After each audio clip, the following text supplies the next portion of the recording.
sa panibagong bahay ng Salud ng Diyos. Ito ay sinaunang bahay na to. Mula yung tinatag itong bahay na to noong dekada 40. Yeah. Ang gagawin natin ngayon ay ang butas sa sombrero ni Lolo. Nasaan? Turo mo. Ito ang butas sa sombrero. Gamitin mo. Dali. Ano ang ganda mo? 3 taon na itong ninirahan dito. Ito ang saksing lahat ng kasaysayan dito sa bahay na to. Dahil dito, kaya hindi ko magawa kung bakit yung dahil sa kanila, pipicturan sila, punta muna ako. Sige.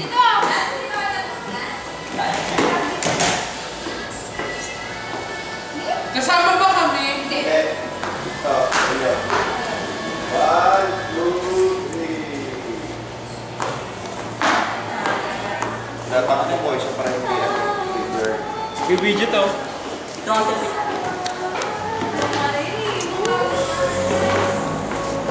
Tatang.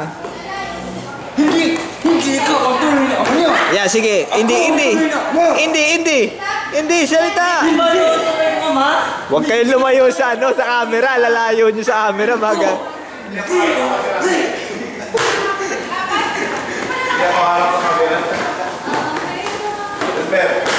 Ayaw mo umarapan. Sir, ako na sir. Ayaw mo umarap, ah. Ayaw palang umarap. Naka naman sa camera, oh. Naka naman, oh. Tawa talaga na matandang to, oh. Sige lang, kuha lang. Naka naman, Huwag nyo harangan. Huwag nyo harangan yung matanda. Stolen shot ka.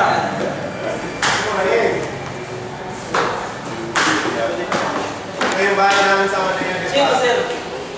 Sali pa, sir? Bahayan. Parang mga Parang di ako rin ng buhay ito, Ito yung bahay namin sa Manila, di ba?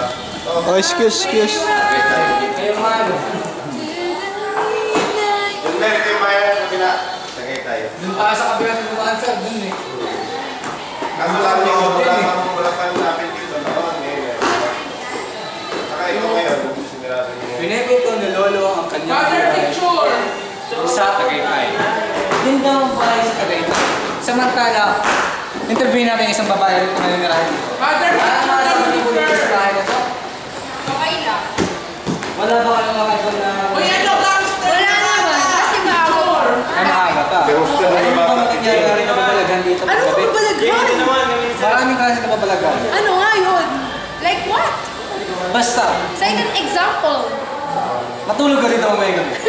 I don't like! Dito tayo sa ating mga kaibigan mga lalaki na nakatambay dito sa kabila. Nasa kanan ko. Mga kaibigan, itatanong lang po ako sa inyo. Ano yung kaibigan? Ano po masasabi niyo sa bahay nito? Marami ang nararamdaman dito mga kaibigan. Anong klase na nararamdaman mo kayo? Eh, nakakita mo daw kami ni Melo! Kakaiba talaga yung Kakaiba sa mga tao. Oo nga pala. Tayo. Samantala mga kaibigan ko, sabi natin kakaiba sa mga tao. Makausapin natin. Kakaiba sa mga tao. Samantala kumukuha na ng prato, mga kaibigan. Salita ka kaibigan. Kaibigan. Multo. Ito po ang ating multo rito. Kausapin natin. Ayan po, tapos yung picture. Ito po ang talagang sanitary. Ito yung Bugbugin nyo. Binubugbog na matanda. Yan. Isa pa. Tama na nga yun eh. Samantala, magbabalik ang... Samantala, magbabalik ang butas na sombrero. Butas daw.